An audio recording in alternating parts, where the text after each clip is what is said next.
Welcome to day 2. Don't translate, just listen. Jake, you're already here. Morning. I've been here about 20 minutes. It's barely 7 o'clock. I know. I already had time for a second coffee. A second coffee before 7. That is not a thing a normal person says. 3 weeks ago, I would have completely agreed with you. What changed 3 weeks ago? I started getting up an hour earlier, just as an experiment. And?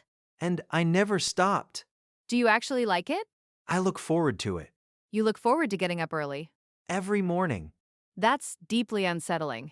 I know how it sounds, but there's something about having the morning to yourself, before anyone else is awake. It's quiet. It belongs to you. Before anyone else is awake, I'm part of the quiet. I'm deeply asleep, contributing to the silence in a completely different way. How many alarms did you set this morning?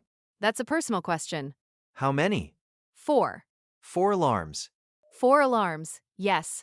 And before you say anything, I only hit the snooze once per alarm, which I think represents genuine self-discipline.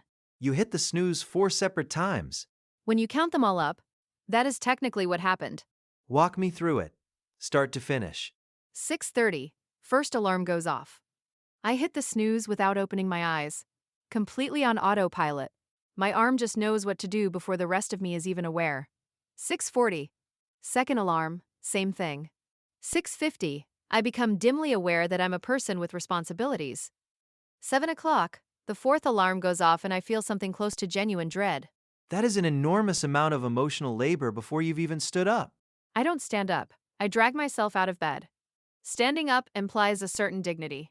What I do is something more physical and considerably less graceful. And then? And then I'm on autopilot for the next 20 minutes. I shuffle to the bathroom. I get dressed in the dark because the light is genuinely too much for me at that hour. There's a version of me who can handle bright light in the morning, and she isn't available until about 8:30. Before then, I'm just bleary. You get dressed in the dark. Every single morning. How is that working for you? It works fine most of the time. Occasionally, I come downstairs wearing something I wouldn't have chosen if I could see. And then there was the shoes incident. Lisa told me. Of course she did. Yes. One morning in my defense, I threw on 2 completely different shoes. Not 2 different colors. Different styles entirely. A flat and a block heel. How? I grabbed them in the dark. They were roughly the same shape in my hands. The point is, I wore them. For how long? All morning, front door, bus stop, bus, tube, office. Made it through security and up 2 flights of stairs. Got into a 9:30 meeting. Sat down. Someone looked at my feet and said, very carefully, Emma, are your shoes different? What did you say? I looked down. I felt the floor drop out from under me. I said, I'm going to pretend you didn't ask that. And the meeting continued. Your colleagues are wonderful people. They are extremely discreet. I prefer to think of it as a bold statement I wasn't quite ready to commit to. What about breakfast? I eat breakfast at my desk at about 10. 3 hours after you wake up. The toast doesn't know what time it is. What do you eat? Toast, usually, sometimes a banana. On a particularly organized day, both. I went through a phase with overnight oats. And? I kept forgetting to make them the night before, which entirely defeated the purpose. That's very you. Thank you. Very consistent. I grabbed a coffee on the way here. That was basically my breakfast this morning. Coffee is not breakfast. Coffee is the gateway to breakfast. Coffee is what makes me capable of even thinking about food. From getting up to leaving the house, how long? I aim for 35 minutes. It usually takes closer to 50. What happens in the extra 15 minutes? Searching. For what? Everything. Keys mostly. I have a hook by the door for my keys. I know about this hook. I believe in this hook. And at least 3 mornings a week, the keys are not on the hook. Where are they? Somewhere I put them the night before while I was on autopilot. The kitchen counter. My coat pocket. Once, on the edge of the bath. On the edge of the bath. I was apparently running a bath. I have absolutely no memory of it. The evening version of you is operating completely independently. I've started thinking of them as 2 separate people. Evening Emma is organized, makes sensible choices, lays things out. Morning Emma walks into the room and has absolutely no access to evening Emma's memories. They don't communicate. They don't even share a time zone. Have you ever laid everything out the night before? Clothes, bag, keys on the hook? And then actually found it all in the morning? Yes. It works sometimes. But on the way to the door, I inevitably put something down in a new location and it disappears again. You're leaving a trail. Breadcrumbs. Except, I can't follow them back because I was barely conscious when I dropped them. How often do you miss the bus? How often do I miss it? Or how often do I have to run? Running counts. Almost every day. I've become genuinely skilled at the morning sprint. Bag swinging, coffee in hand, sometimes still zipping my coat as I go. I rock up at the bus stop looking like I've been through something. Still bleary at that point? Still very bleary, yes. The sheer fear of missing the bus is a surprisingly effective wake-up mechanism. Not what I'd call bright-eyed and bushy-tailed. Definitely not bright-eyed and bushy-tailed, more like frazzled and confused. Right. Walk me through your morning, since you've apparently become a proper early bird. Alarm at 5:30. Nope. 5:30. The sun is not even there at 5:30. The sun is making its way. I get straight up. Just like that. Now, yes, the first week was hard. I was dragging myself out of bed in the dark, completely groggy, having a quiet argument with myself about life choices. That's more relatable. But by the end of the second week, my body had adjusted. Now I wake up just before the alarm goes off. You wake up before your alarm. You've become a proper early bird, Jake. I've seen you drink 2 coffees before 7. I make the first one at home. Mocha pot on the stove. While it's going, I have a quick shower. Morning shower? It wakes me up. By the time I'm dressed, I'm genuinely wide awake. Wide awake before 6 in the morning. Wide awake. Then eggs. Every morning? Most mornings, 2 eggs, it takes 10 minutes. It's become part of the ritual. Coffee, shower, eggs. Always in that order. And because the routine is quite streamlined, same sequence every day, nothing to decide. I don't have to think about it. My brain wakes up slowly while my hands do things they've done 100 times before. My morning is the opposite of streamlined. It's a series of improvised decisions made under time pressure and mild panic. What are you deciding at that point? Whether this is the jumper I wore yesterday. Whether I've brushed my teeth. Whether I turned the hob off the night before. Whether I have my keys. All of this simultaneously, in a state of partial consciousness. After the eggs, I've got about 15 minutes before I need to leave. 15 whole spare minutes. Sometimes I sit with my coffee and don't do anything urgent. Sometimes I read a few pages. Sometimes I go for a short walk. A walk before 7. Just to the end of the street and back. The city is quiet at that hour. You hear birds. Everything sounds different. I hear my alarm 4 times. And when I walk to work, 25 minutes most days, I feel like I've already got a head start. Like I've had a whole piece of life before the working day began. I take the bus, and I spend the whole journey mentally reviewing everything I've forgotten to do. That used to be me. Tell me about a morning that went wrong. Before all this. Your absolute worst. I slept through my alarm entirely. It went off and I incorporated it into a dream. I dreamt it was a train station announcement, and Dreamy decided someone else was handling it. I've done exactly that. Last month, my alarm became a doorbell in my dream. Dreamy decided not to answer it because it was probably just a delivery. I woke up at 8:45 for a 9 o'clock meeting. I lived 40 minutes away. No. I threw on the first things I could find. No thought, no check. Grabbed my bag, ran to the station. Got to the meeting 22 minutes late. Completely groggy, completely scattered. My brain had not arrived yet. The lights were on, but nobody was home. Exactly. My manager asked me a question and I answered a completely different question very confidently. You were just responding to the shape of sentences. And the worst part, I didn't realize at the time. I thought I was fine. I read back my notes afterwards and they didn't make sense. I have notes from a 7:30 a.m. call last year that I still cannot interpret. The groggy brain writes things the awake brain can't read. Do you have bad mornings now? Or is it coffee and eggs and total clarity every day? I have bad mornings. Last Thursday, I woke up and I could not face getting out of bed. I lay there arguing with myself for 10 minutes. Who won? I won. I got up. But it took real effort. There's about a 3-minute window after the alarm where I have to make the decision before I drift off again. My window is much longer. And sleep wins almost every time. What time do you actually go to bed? Midnight, usually. Sometimes a bit later. And your alarm is at 6:30. 6 hours. 6 hours is adequate for most purposes. 6 hours isn't adequate for most people. I'm exceptional. You're possibly exceptionally used to being tired. That's a rude way to put it. Possibly accurate, though? Possibly, But here's the thing, I'm a night owl. I'm genuinely good in the evenings. I get home from work, I settle in, and by 9 or 10, I'm at my best. I think clearly, I have energy. Getting up at 6:30 is forcing a night owl to operate at dawn. I used to say exactly that. Don't. I genuinely believed it too. But looking back, I think I was in a habit that had a very convincing story attached to it. I wasn't actually a night owl. I was staying up late out of habit, which kept me tired in the mornings, which made me miserable when I had to get up, which made me want to stay up even later to have some time to myself when I felt properly awake. It was a loop. That is uncomfortably close to home. I'm not saying you're in the same loop. I'm saying I was. Hmm, What? nothing. I'm just not ready to concede this one. That's fine. Do you miss the evenings? A bit.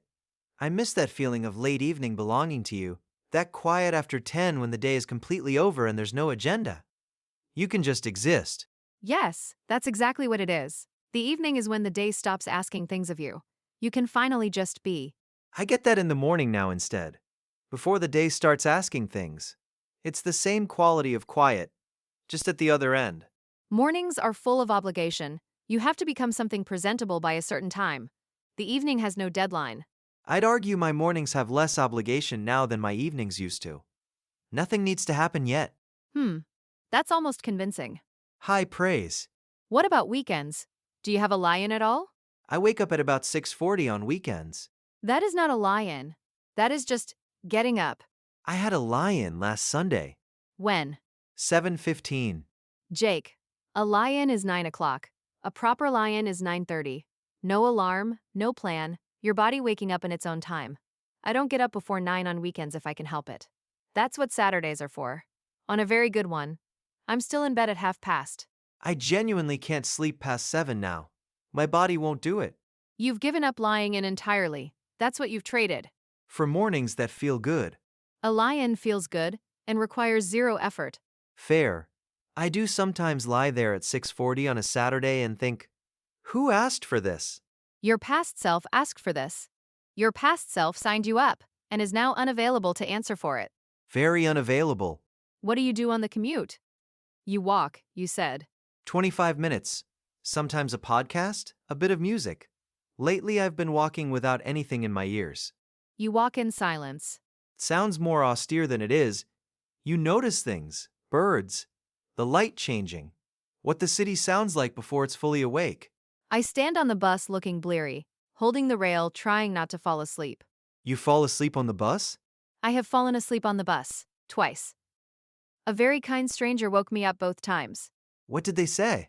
The first one said, very gently, I think this might be your stop? And it was absolutely my stop. I gathered myself and got off, and I was mortified. That's a very kind stranger. Both of them were. I've thought about them. Very grateful. Maybe walking would help. You can't fall asleep walking. I have never fallen asleep walking. That's true. The phone. We need to talk about the phone. Yes, because that is at the root of both our morning problems. For me, it's the biggest disruptor when I let it happen. I tell myself I'll just check one thing, and 20 minutes later my eggs are cold. And I've read 4 things I didn't need to read. Mine is even earlier. My alarm is on my phone. The moment the first alarm goes off, I'm already holding it. And once it's in my hand, I check messages. And then something else. And 15 minutes disappear before I've even properly sat up. And the calm morning feeling is completely gone. Exactly. I keep trying to leave it on the other side of the room. But I keep chickening out. Some part of me is convinced something critical is going to happen at 6 in the morning.